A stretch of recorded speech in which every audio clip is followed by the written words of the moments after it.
सबसे बड़ा रोग क्या कहेंगे लोग। मेरे लिए सोसाइटी कौन है? मेरे पेरेंट्स, मेरे सिबलिंग्स और मेरे friends. Society is not going to come and pay my bills. Divorce I'm just saying, not a breakup thing, okay? I am getting impressed by each and every answer of yours. But don't think that marriage is an achievement. Marriage is just another milestone. How you got the courage to bring it in front of everyone? I have a confession to make here. Courage to talk about the word divorce, separation, singlehood. Now I've started receiving trolls also. शादी जो है वो जन्मों का बंधन है, बस अब हो गई तो तुम्हें निभाना ही निभाना है. Yes, I was a victim of physical abuse also. It's absolutely not okay. Yes. That is not part of the love language. Actually, ये सवाल ना मुझसे सबसे ज्यादा पूछा जाता है. You cannot be a perfect parent. Try and to be a human parent. Whatever you are posting on social media, ask yourself, why are you posting this? Is it really true that marrying early can lead to less chances of divorce? But sometimes single mother का tag कभी-कभी misuse भी होता है कि social media पे to glorify some things. Single parenting. Single parenting is not at all easy. But there is nothing to hide also. And nothing to be blamed. Now the world has to change their lookout towards the single parent. J.K. Rowling, who is the author of Harry Potter book, is a single mother. Oprah Winfrey, who has been raised by a single mother to conquer the world. Do you know that single parents develop this very unique leadership quality with time? So in our today's podcast, we will be embracing the chaos, laughing through struggles and celebrating every little win. So grab your coffee and sit back and join and please welcome our today's guest, Miss Akansha Saxena, who is a RJ, a podcast producer, a content creator and single parent of a lovely daughter. Hello Akansha, welcome to the channel Talk with Supermoms. Thank you so much. What a lovely introduction. Thank you so much for inviting me. And thank you, it's our pleasure. So Akansha, you have many feathers on your cap. You are a RJ, a podcast producer, a content creator. But sometimes people don't see these feathers on women's cap. They just see their marital status, like शादी हुई है कि नहीं है, शादी हो गई, divorce.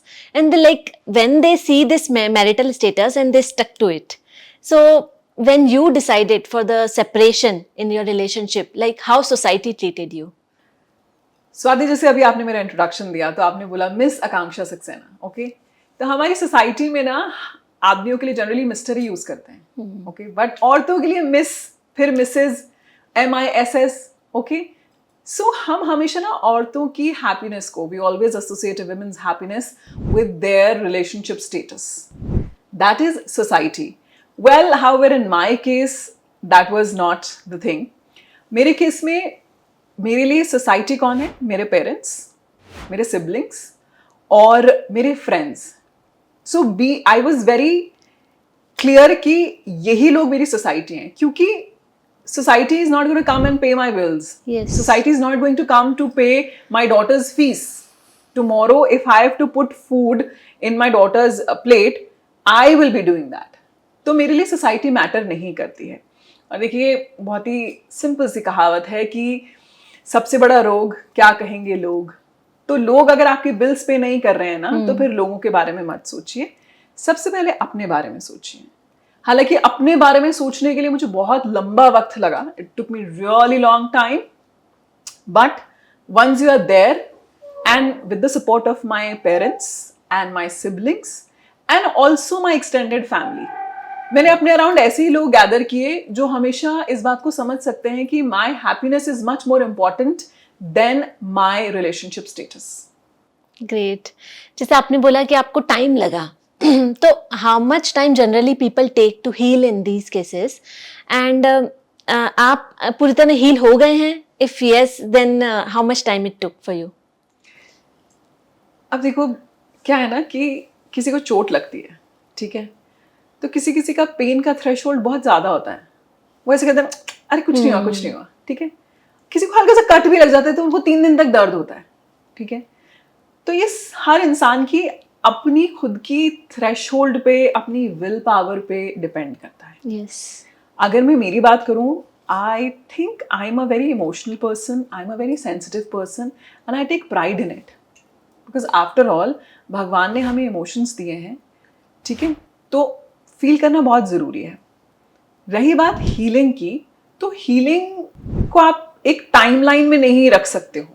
Okay, एक मेरी ओरिजिनल लाइन नहीं है, किसी क्रिएटर की लाइन है ये कि दुख कब खत्म होता है. दुख कभी खत्म नहीं होता है, बस वो कम होता जाता है. समटाइम्स व्हेन यू लूज अपनी जिंदगी में किसी बहुत करीबी को आप खो देते हैं, ठीक है, या वो भगवान के पास चले जाते हैं, आपका दुख कभी खत्म नहीं होगा उस बात को लेकर. आपका दुख बस वक्त के साथ कम होता जाएगा. सो that's how the things that I've lived or the agony that I've went through in my married life, it will never vanish away until unless in another 10 years new good memories will pile up. Okay, and तब मेरी जो bad memories होंगी वो खत्म तो नहीं होंगी, बस वो नीचे चली जाएंगी. हीलिंग का प्रोसेस जो है बहुत ही डीप प्रोसेस है, सबके लिए अलग अलग टाइमलाइन होता है. अगर आप मुझसे एक झटके में सवाल कहेंगे if I am healed or not, I do not have a yes or no to this. I can just say कि मैं इतना हील्ड हूं कि मैं किसी और पर अपनी कोई टॉक्सिसिटी जो है वो स्प्रेड नहीं करूंगी. That much. Great. I love your Shairana andaz. I think this comes from my father and my mother also. They both are like, they have very good vocabulary. मेरी मम्मी की बहुत अच्छी vocabulary है, मेरे पापा का बोलने का तरीका बहुत जॉली है और बहुत ही मजाकिया है, तो मैं उसका जो प्रोडक्शन हूँ इसलिए. Good genes. That's it. You got good genes. Absolutely. So जैसे अभी इसी करंट इस टॉपिक को कंटिन्यू करते हैं कि जैसे कि कोई सेपरेशन होता है तो पेरेंट्स सोचते हैं कि इसकी री मैरिज कर देते हैं and like they will heal फटाफट. So I have seen in my relatives also. Does this really happen कि री मैरिज कैन हील यू? अब ये बहुत चीज़ें ना केस टू केस पे डिपेंड करती हैं, ठीक है. कई बार ऐसा होता है कि किसी की शादी हुई और 6 महीने में डिवोर्स हो गया. देखिए उनके बहुत ज़्यादा चांसेस हैं कि अगर आप 1 साल में उनकी शादी कर देंगे दे विल हील, क्योंकि 6 महीने छोटा टाइम होता है. In my case it was a marriage of 10 years. 10 साल एक लंबा वक्त हो जाता है. You have spent a decade with somebody, ठीक है. फिर दूसरी चीज आती है कि if you have a child or not, then you are also connected कि आपका बच्चा जो है वो एक और किसी के साथ नए रिलेशनशिप पर जाने के लिए रेडी है या नहीं है. I have a girl child, I have to think from her safety perspective also, ठीक है. I am not saying if you have a boy child also, then also you need to think from the safety perspective. Okay, but मेरे parents ने कभी भी मुझे इस चीज के लिए प्रेशराइज नहीं किया. Like I said, I think I am one of the privileged people जिसके बहुत ही इंटेलिजेंट पेरेंट्स हैं. ओके, दूसरी बात यह कि मैं एक सजेशन देना चाहूंगी. yes, after divorce I'm just saying, not a breakup thing, okay, divorce एकदम से किसी और रिलेशनशिप में शादी में जल्दी से ना जाएं तो अच्छा रहेगा. थोड़ा सा टाइम आप ले सकते हैं. अब वो एज पे डिपेंड करता है, आपकी सिचुएशन पे डिपेंड करता है. There is no thumb rule to this, so to each his or her own. In my case it's like 10 years of marriage, now I've been 10 years, it's been single, and I don't find right now also a reason कि अभी मुझे शादी कर लेनी चाहिए. हाँ, but tomorrow if I find somebody जिसके साथ सब कुछ अच्छा मैच होता है तो I don't mind doing it. Great answer. I think many factors, I think मेरा क्वेश्चन उतना सही नहीं था. मेनी फैक्टर्स जो इसको इम्पैक्ट करते हैं इस डिसीजन को. करेक्ट. सो जब एक वुमन का डाइवोर्स होता है तो शी डाइज सोशली. सो बहुत सारे पीपल या तो उससे मिलते हैं तो उस पर पिटी करते हैं या उसको जज करते हैं कि where she goes, what she eats, what she is doing these days. So did it happen with you too or how you dealt with it? I am sure हुआ होगा. मेरे चेहरे पे तो नहीं हुआ, लेकिन मेरे पीठ पीछे आई एम श्योर हुआ होगा. देखिए, मेरा जो चैनल है which is by the name recreate with me. Recreate with me का मतलब ही यही है that I have recreated my self. I would not lie. Okay, मैं आपको एक बड़ा सिंपल सा किस्सा बताती हूँ कि जब मेरा डिवोर्स हुआ था उसके जस्ट बाद मेरे ना फैमिली में एक वेडिंग थी. ओके, मेरी क्लोज कजन की वेडिंग थी and that was the wedding I was attending just after my divorce. Okay, may be शायद 3-4 महीने का गैप रहा होगा. ओके, अब मैं आपको बहुत सिंपल सी बात बताती हूँ कि यूजुअली क्या होता है, होटल्स में you get separate rooms. Okay, I did not get a separate room. You know why? Because I was not accompanying with my husband. I was given a room with my parents. Oh. okay? Although I would reinforce that I have a very loving family, very understanding family, कोई मुझे कभी ऐसा feel नहीं करवाता है, but ये हमारा subconscious होता है, ठीक है? कि अच्छा अभी तो हम अक्सर क्या हर एक फैमिली को एक एक रूम दे देते हैं होटल में, ठीक है? तो उनको लगा कि अब ये तो she is not a separate person, क्योंकि सिंगल पेरेंट फैमिली नहीं होता है, ठीक है? ये भी हमारा एक परसेप्शन है, तो उसमें मेरा रूम नहीं था उस होटल में, ठीक है? एनीवे, ये बहुत छोटी सी बात है, लेकिन अगर देखा जाए तो हमें समझने की जरूरत है कि as an adult, if I have a child, I am also a family in my self, तो कुल मिला के बात ये है कि उस बात को शायद मैं अपने दिल से लगा सकती थी, ठीक है? लेकिन मैंने ये समझने की कोशिश की कि from where they are coming, they are also coming from their conditioning, ठीक है? और इसमें बहुत सारे फैक्टर्स होते हैं यार, हर किसी को लगता है कि इतने सारे होटल रूम होंगे, चलो एक सेव कर लेते हैं, बहुत सारी चीजें इसमें फैक्टर होते हैं। तो मैंने उसको अपने दिल से नहीं लगाया, and I enjoyed, okay? I made sure कि that I come across as a happy person, और जब सबने मुझे हैप्पी देखा ना, तो सभी को ये लगा कि यार अगर हमारी बेटी हैप्पी है, हमारी बच्ची हैप्पी है, उससे वो सबसे ज्यादा इंपॉर्टेंट बात है, ओके? मेरा ये कहना है कि डिवोर्स ना सबसे पहले हमारे यहां हमारे लिए टैबू होता है, ठीक है? अगर हम उसको यहां से टैबू हटा देंगे तो it's just like another thing that happened in your life. ऐसे ही हमारे जिंदगी में ना, हम सबकी जिंदगी में शादी यहां हमारे लिए एक अचीवमेंट होता है, it's just another phase in your life. You will see a lot of people, they just change a lot of thing in their life क्योंकि just because शादी हो रही है। मैं ये नहीं कहती कि आपको चेंज करना चाहिए, बिल्कुल चेंज करना चाहिए। आपके हस्बैंड के लिए, हस्बैंड को वाइफ के लिए बहुत सारी चीजें चेंज करनी चाहिए, and that's how marriage is going to work. But don't think कि marriage is an achievement, marriage is just another milestone. Similarly divorce is not just कि कुछ लाइफ में आपका कम हुआ या फेलियर हुआ है, कुछ खराब हो गया, कुछ खराब हो गया है। It can happen to anybody, so that's how. Great. I am getting impressed by each and every answer of yours. So divorce के बाद many people try to hide it. वो बताते नहीं हैं या try to hide it. पर आपने, जैसे मैंने आपका social media account देखा है, recreate with me. So आप जैसे सबको मोटिवेट करते हैं, sometimes you prepare content on this topic, single parenting, and आप अपने डिफरेंट वे में you create your content. So you didn't think of hiding it, like how you got the courage to bring it in front of everyone? No, actually I have a confession to make here.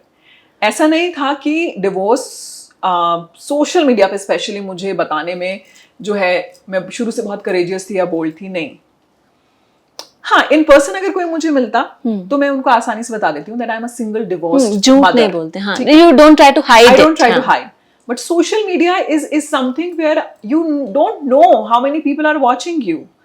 तो मैंने 2 साल पहले अपना channel शुरू किया था, और to be very honest, मेरा चैनल जो था initially it was all about clothing and styling, recreating your style with your similar clothes. उसमें ना कहीं ऐसे दबे छुपे से मैं ये बात बोलती थी कि मैं एक सिंगल मदर भी हूँ.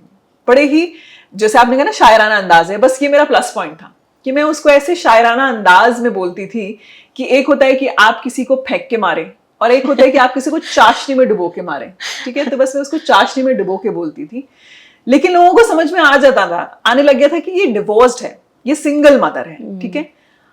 और मेरी जो स्टाइलिंग होती थी वो मैं हमेशा, मेरे जितने भी कपड़े हैं मोस्टली इंडियन क्लोथ्स, वो मैंने खुद स्क्रैच से डिजाइन किए हैं. Wow. और उन्हीं को मैं अलग अलग तरीके से कैसे आप रीस्टाइल कर सकते हो वो बताती थी. Yes. अब पिछले 6-8 महीनों से to be very honest, I got this courage to talk about the word divorce, separation, singlehood in a direct manner, ठीक है? And you will see the consequences also. Now I started receiving comments, now I started receiving trolls also कि you are glorifying divorce, और may be अब तो आप divorce की बात करते हो, बट आपने रियलाइज नहीं किया मैं मेरे चैनल पे सिर्फ डिवोर्स की बात नहीं करती हूँ. इट्स जस्ट दैट आप सिर्फ उसको पिक करते हो, आप सिर्फ वो चीज पिक करते हो. बाकी जब मैं और चीजों की बात करती हूँ, I talk about Kathak, I talk about fitness, I talk about my daughter, not exactly my daughter, but single parenthood, teenage चीजों One time Santoor mom also you... See, recently when I talked about Santoor mom thing, which the reel went viral, it's like I cannot even imagine how viral it went. I was just making a point on fitness. वहां तो मैंने divorce की कहीं बात हाँ. नहीं की, ठीक है, लेकिन उसके जस्ट बाद मैंने एक रील में डिवोर्स की बात की तो आपने सिर्फ वो पिक किया. तो मैंने कहा यहाँ ये हमारी सोच में बना हुआ है, दैट्स व्हाई. या सो अगर वुमन अपने पेरेंट्स को बताती है तो पेरेंट्स का फर्स्ट रिएक्शन हमने जनरली देखा है कि तुम्हें मारता तो नहीं है, या फिर अगर नहीं मारता तो कौन सी बड़ी बात हो गई. But they don't understand that physical abuse पे तो अपने को स्टैंड लेना ही चाहिए, पर emotional abuse is also important, उस पर भी स्टैंड लेना चाहिए. So what is your view point on this, like कि physical abuse, emotional abuse? Actually these are 3 different things. मैं एलिमनी पे बात कर सकती हूँ. दूसरी रही बात, देखिए पेरेंट्स के इस तरीके से रिएक्ट करने की, तो हमें ये समझने की बहुत ज़रूरत है कि हमारे पेरेंट्स की कंडीशनिंग कैसी हुई है. उनकी कंडीशनिंग ऐसी हुई है कि शादी जो है वो जन्मों का बंधन है, बस अब हो गई तो तुम्हें निभाना ही निभाना है. ये सेम चीज़ मुझे मेरी मदर ने भी कही थी कि हमने भी तो निभाया, ठीक है. मैं ये नहीं कह रही कि मेरे पेरेंट्स की शादी जो है एकदम स्मूथ सेल थी, ऐसा नहीं है. Up and down, every marriage में होते हैं, अप एंड डाउन होते हैं, लेकिन बॉटम लाइन होती है कि we are not going to give up on each other. उनका वो वाला फेरा उन्होंने अनसेड फेरा लिया था कि will not give up on each other, ठीक है. और मैं एक्चुअली वही शादी को देख के बड़ी हुई थी, ओके. तो आपके पेरेंट्स को थोड़ा सा आपको समझाना होगा, थोड़ा पेरेंट्स को समझना होगा. और जहां तक अभी आप रिसेंट में देखेंगे, a lot of parents have started accepting कि यार देखो अल्टीमेटली बच्चों की खुशी जो है, अगर वो खुश हैं तो वो मैटर करती है. Yes, so that's how. Yeah definitely. So बहुत सारी मॉम्स अपने बच्चों के for the kid's sake they don't raise their voice for the physical abuse or abuse that is happening with them. So आपके माइंड में भी कभी ये थॉट था or you thought differently? No, actually I think not very vocally, but I have said that yes, I was a victim of physical abuse also, and it was for a long period of time, okay. But then once it happened in front of my daughter, and then that's when I realized कि although वो बहुत छोटी है अभी, लेकिन ये उसके दिमाग में तो जा ही रहा है. Yes. ठीक है. Now she will what she is learning कि it's okay. If you love somebody, you can hit that person. But it's not okay. It's absolutely not okay. Yes. That is not part of the love language. Okay? So I had to make her understand. तो फिर मुझे ये लगा कि अगर मैंने मेरी बेटी के सामने ये एग्जाम्पल सेट नहीं किया, तो I think that is the major injustice I would be doing with her. That was the moment I decided कि I will not take this further. And देखिए दूसरी बात ये होती है कि एक बड़ी ही सिंपल सी लाइन मैं आपको बोलती हूँ. अक्सर आपने लोगों से कहते हुए सुना होगा कि अरे पहली बार ऐसा हुआ है. अगर कोई आप पे हाथ उठाता है, मैं दोनों जेंडर्स की बात कर रही हूँ इसमें. आई एम नॉट सेइंग कि सिर्फ आदमी ऐसा करते हैं. There are women also who raise their hand, okay, and I have seen it, I have witnessed it. तो अगर कोई आप पे हाथ उठाता है और आप ये बोलते हैं कि अरे ये पहली बार हुआ है, अरे ये गुस्से में हुआ है, याद रखिएगा पहली बार जो है वो दीवार पे हाथ उठता है गुस्से में, दूसरी बार दीवार आप होते हो. सो ऑलवेज रिमेंबर, वो पहली बार में ही आपको रोक देना है, क्योंकि लोग चेंज नहीं होते हैं until unless वो खुद पे ये सोचे कि okay I am ready to work on my self. Okay, there were things that I have also worked on my self actively, ठीक है, but I wanted to become a better person. That's how I worked. If somebody is not ready to become a better person, then it's better you part ways. So ultimately आपका जो question था कि मैंने कैसे decide किया, मुझे लगा मुझे मेरी बेटी के सामने एक अच्छा example set करना है. So that's how. So you rightly said कि जैसे पेरेंट्स अपने बच्चों को हमेशा खुश देखना चाहते हैं, बच्चे भी अपने पेरेंट्स को खुश देखना चाहते हैं. Rather than fighting together and staying, better separate और उनको एक अच्छी लाइफ दी जाए, उनको एक कॉन्फिडेंट पेरेंट की छवि दी जाए और उनको एक बेटर एनवायरनमेंट दिया जाए. That is much better. Actually true. So financial independence और डिपेंडेंस की बात करें इसमें, so financial dependent women generally ये डिसीजन इतना इजीली नहीं ले पाती, और फाइनेंशियल इंडिपेंडेंट में भी they can take this decision maybe little bit if अपना इस abuse के खिलाफ voice raise कर सकते हैं. So I'm asking this question to you because you were also financially independent from starting. So आपके माइंड में क्या प्रोसेस था? एक्चुअली ये सवाल ना मुझसे सबसे ज्यादा पूछा जाता है. इनफैक्ट ये सवाल मुझे सबसे ज्यादा मेरी खुद की फैमिली ने ही पूछा कि you were always financially independent, you were earning, why you took it so long. तो उसका मैं आपको देखिए सिंपल सा जवाब ये दे सकती हूँ कि हमारी सबकी कंडीशनिंग ऐसी हुई है. हमें ऐसा लगता है कि हम ज्यादा प्यार देंगे ना तो सामने वाला बदल जाएगा, हम उसकी केयर करेंगे तो सामने वाला हमारी वैल्यू करने लग जाएगा. लेकिन ऐसा नहीं होता है. ठीक है, अगर सामने वाले को अच्छा इंसान बनना होगा तो वो खुद के लिए बनेगा. मैं आपको बहुत छोटी सी बात बोलती हूँ कि in my case my ex husband could not be a perfect husband, but he is a nice father. I am not saying responsible one, but a nice father. एक ही इंसान दो औरतों के लिए कैसे डिफरेंट बिहेवियर रख सकता है? एक क्योंकि उसकी बेटी नहीं है, एक उसका खून और है, एक उसकी खुद की बेटी है, तो how can he be nicer to her? Okay, but by God's grace he is very nice towards my daughter, although just to clarify, I take the complete financial responsibility of my daughter. जैसा कई बार मेरे comments में आता है, oh you are enjoying the alimony money. I have not taken a single penny. I have not taken anything. I do not take any child care. I have been financially taking care of my daughter. Okay, but because I feel कि my daughter has a right to meet her father, and it is the birthright of my daughter and his father also. So they gel up. So the bottom line here is कि जो इंसान है वो अगर बदलना चाहेगा तो वो खुद के लिए बदलेगा, आपके लिए नहीं बदलेगा. So that's it.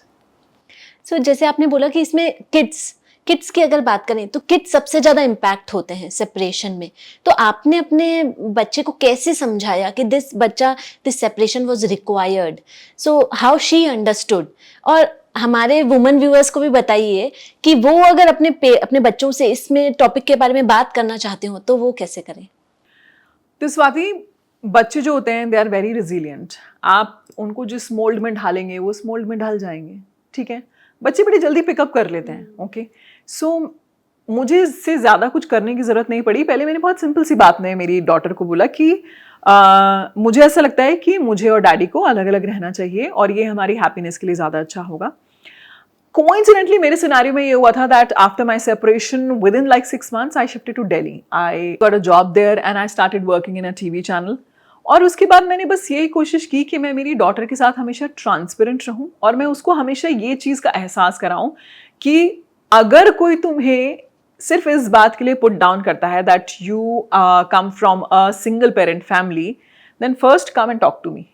ओके, मुझे बताना and I will tell you कि उसको क्या जवाब देना है या उसको कैसे रिस्पॉन्ड करना है. Thankfully my daughter in herself is quite confident और she understands and she is a very blessed child. So मेरे केस में बहुत ईजी था. बट हाँ, इन जनरल पेरेंट्स क्या होते हैं, अपनी फाइनेंशियल इनसिक्योरिटीज़, इमोशनल इनसिक्योरिटीज़ बच्चों से अक्सर छुपाने की कोशिश करते हैं और एक परफेक्ट पेरेंट बनने की कोशिश करते हैं. You can not be a perfect parent. Try and to be a human parent, try and to be a happy parent and try and to be a sad parent, ताकि बच्चों को ये समझ में आए कि इन सभी इमोशंस को एक्सेप्ट करना इज कॉल्ड लाइफ. ठीक है, अगर आप दुखी हो तो हो दुखी, उसमें खुशी मतलब दिखाने का नाटक करने का कोई मतलब नहीं है, क्योंकि वो भी तो एक इमोशन है ना. So accept it, that's it.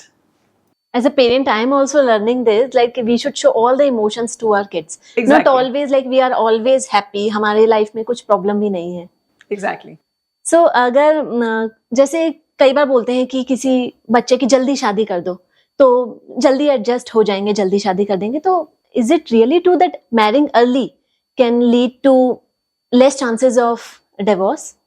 अब पता नहीं, ऐसी सोच है. हालांकि मैं भी वैसे उसी का एग्जाम्पल हूँ कि I got married at a very early age. I was 22. Okay, और देखिए, मेरे जल्दी शादी करवाने के पीछे मेरी मदर की ऐसी सोच थी because I was very outgoing person. Okay, I was an extrovert. I always come across as a very bold person. Okay, but bold का मतलब ये नहीं होता है कि बोल्ड होगा इंसान तो भटक ही जाएगा. That's not always the case. That's not necessary. Okay, you know how to hold yourself also. Okay, so मेरे केस में ये हुआ था लेकिन हाँ, मुझे ऐसा लगता है, this is also a fact, कि अगर आपकी अर्ली शादी होती है तो देर आर चांसेस कि अगर आपको सही पार्टनर मिलेगा तो आपकी शादी चल जाएगी. शादी चलने का उम्र से कुछ लेना देना नहीं है. हाँ, कम उम्र में होता क्या है कि आपका ईगो कम होता है, आपका बैगेज कम होता है, आपके एक्सपीरियंसेस कम होते हैं, तो और आपकी ओपिनियंस थोड़ी कम फॉर्म होती हैं. This is also a brutal truth. आपकी एक्सपेक्टेशंस भी कम होती हैं. शायद आपकी एक्सपेक्टेशंस भी कम होती हैं. तो क्या होता है कि तब आप जल्दी उम्र में अपना सफर किसी के साथ शुरू करते हो, और अगर वो इंसान भी अच्छा इंसान है तो आपकी शादी अच्छी चल जाएगी. ठीक है, लेकिन see, this is also a true fact, by the time you turn 30-32 आपकी अपनी ओपिनियन हो जाती है, आपके अपने शायद बैगेज हो जाते हैं, या फिर एक दो फेल्ड रिलेशनशिप्स भी हो जाते हैं. ठीक है, तो वो भी आप कैरी ऑन करते हो कहीं ना कहीं, वो एक्सपीरियंस भी आप कैरी ऑन करते हो. Once again, I'm saying, but at 32, if you find a person who is ready to accept all your experiences and try कि वो उन experiences को दूर कर सकें अपने positive behavior के साथ, तो भी आपकी शादी चल जाएगी. So it's ultimately about the two people. It's about the person should be good. Yeah, I don't think age has got anything to do with it. It's about the person should be good. If person is good, like age is early age or later age, it will work for you. So जब हम kids को raise करते हैं तो कैसे raise करना चाहिए so that our kids should notice some red flags in their partner, so that they should not avoid those red flags and they should take the actions in early stage. I don't think I'm the correct person to answer this. Okay, I'm because I'm not a child expert. I'll be very honest on that. मैं जो चीज़ मेरे parenting style में रखती हूँ, I always I'm raising my daughter as a human being. ठीक है, specially वो teenage में है, उसके बहुत अभी मूड स्विंग्स होते हैं. ओके, तो मैं उसको हर चीज को एक्सेप्ट करने के लिए बताती हूँ कि if you are feeling off, slightly off, this is part of life. There will be days कि बिना किसी रीजन के यू विल फील ऑफ. ठीक है, तो don't try to uplift your mood कि अरे मैं ऑफ फील कर रही हूँ तो तुरंत से मुझे अपलिफ्ट करना है. ऐसा नहीं होता है. Accept it, it's okay, it's fine. दूसरा, मैं हमेशा उसको as a secure person raise करना चाहती हूँ. देखिए, अगर आप खुद में बहुत सिक्योर है ना, तो किसी के भी रेड फ्लैग्स जो हैं वो आपका कुछ नहीं बिगाड़ पाएंगे. हमारी किसी के रेड फ्लैग जो हैं हमें कैसे हार्म करते हैं, जब हम इनसिक्योर फील करना शुरू कर देते हैं. तो I try and tell her मेरे एक्सपीरियंस से कि वो एक सिक्योर पर्सन बने. तीसरी चीज़, I am just raising my child to be a kind person.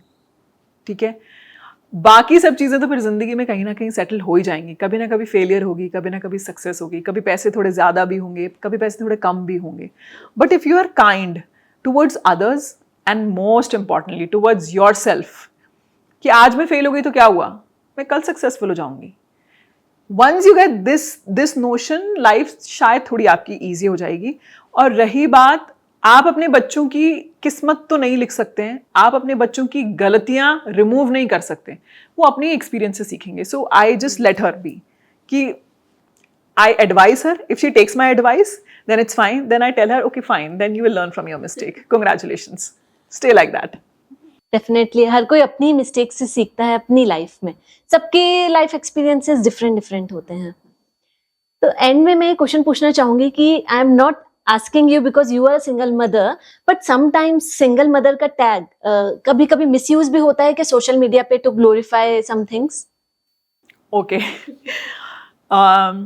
In my opinion recently मैं जो ट्रेंड देख रही हूँ, I am very sorry to accept this, but yes, there are lot of females whom I felt slightly misusing the single woman, single mother tag. Not single woman, sorry, single mother tag. Okay. मैं हर तरीके का content post करती हूँ अपने Instagram पे, और मेरा बहुत ही बोल्डली ये कहना है, whatever you are posting on social media, ask yourself, why are you posting this? What is the story behind it? What are you trying to tell? Okay. Every day if you're posting a picture of yours, then in a way you are just seeking attention. Okay, I'm not saying, I also post a lot of pictures of mine. On my profile you will see my pictures in swimming costume to sari, and I'm not saying कि कहीं कुछ गलत है. Ultimately it's your social media, it's your feed, it's like your living room. आप उसको जैसे decor करना चाहते हैं वैसे डेकोर करिए. I am nobody to come and say कि hey, आप इसका डेकोरेशन चेंज कर दीजिए. क्योंकि ये तो आपका लिविंग रूम है ना, मैं सिर्फ वहां जाना बंद कर सकती हूँ. I can stop coming on your feed, that's what I can do. But मैं जो प्रिंसिपल फॉलो करती हूँ एज अ सिंगल मदर, मैं हमेशा ये बात अपने जहन में रखती हूँ कि ये पोस्ट अगर मेरी बेटी देखेगी तो वो कैसा फील करेगी. एक और छोटी सी बात समझने की जरूरत है. It's not just about single parent but as a woman of our age. I am 40. Okay, मेरी मदर जो थी वो उस जनरेशन की थी जिन्होंने चेंज लेकर आया, लेकिन किस कॉस्ट पे? सब कुछ खुद सहते हुए. हम वो जनरेशन है जो चेंज लाना चाह रहे हैं, एवोल्यूशन लाना चाह रहे हैं, but not at any cost, because हम सहने वाली कॉस्ट पे चेंज नहीं लाना चाह रहे हैं. ट्राई एंड अंडरस्टैंड हम कौन सी जनरेशन है. हम वो एवोल्यूशन की जनरेशन है जहां पे हमें आगे आने वाली जनरेशन के लिए एक ऐसा एग्जाम्पल सेट करना है कि जहां पे मेरी टीनेज बच्ची अपने फीचर्स को लेकर, अपनी बॉडी को लेकर कॉन्शियस फील ना करे. ठीक है, या फिर वो ये फील ना करे कि अगर मैं प्रोवोकेटिव फोटोज डालूंगी only then I will be accepted. मैं ये बिल्कुल नहीं चाहती हूँ. ठीक है, मैं ये चाहती हूँ कि उसका मेंटालिटी ऐसी बने कि if I M coming across as a nice and a kind person, bold person, confident person, these should be my adjectives. Not just a seductive person or not just looking good. मतलब वो अपने आप को लेकर ना conscious ना feel करने लग जाए. क्योंकि अगर आप बहुत सारी टीनेज बच्चियों को देखेंगे, ये सोच के चलिए there are lot of teenage girls who are watching you. You know, they should not think कि यार मेरा जो कंप्लीट क्रक्स है, it should not just be about how the way I'm looking or dressing. Yes. What is your personality? Or my makeup or my clothes. वो उसका crux नहीं होना चाहिए. ठीक है, तो अगर कहीं ना कहीं आपका फीड सिर्फ वही क्रक्स दे रहा है, then you probably need to rethink. I, as a mother, that's how I design my feed. Wow, great. I think many content creators also can learn from your guidance, like what should be their purpose to create the content. Just you are creating the content or something, like before, like you said, before putting any reel, you think, and then like how your daughter will think, how the other teenagers or other people, girls, boys will think about this reel. So thank you for coming here and telling us so much about your life and about your insights and in your different shairana andaz. Thank you for being bold, and thank you for, like, as a woman I am also, by sitting here only I am learning so many things from you. Thank you for coming here. Indeed, that's a very beautiful compliment. अगर आज आपने मुझसे कुछ सीखा तो मैंने भी आपसे ये बात सीखी Swati, that you're managing your home so nicely, you're managing your kid, you're managing your job so nicely, और उसके साथ साथ आप अपना जो पॉडकास्ट कर रही हैं, कंटेंट क्रिएशन कर रही हैं, इट इज़ कमेंडेबल. क्योंकि इतनी सारी चीज़ों को मैनेज करना साथ में, it's very difficult and you are doing a great job. Thank you so much. So as single parent, this is the most challenging, that you don't get the time for yourself. They have bills to pay, they have kids to raise, they should be available for the kids emotionally. But if you, as a single parent, if you put yourself first, that is also not bad. So next time, if you meet any single parent, don't pity on them, don't blame them, don't judge them, even respect them. So if you like today's podcast, अगर आपको आज का podcast अच्छा लगा होगा तो please share कीजिए दूसरे पेरेंट्स के साथ जिनको आपको लगता है इससे उनकी कुछ हेल्प हो सकेगी. And please don't forget to like, comment and subscribe.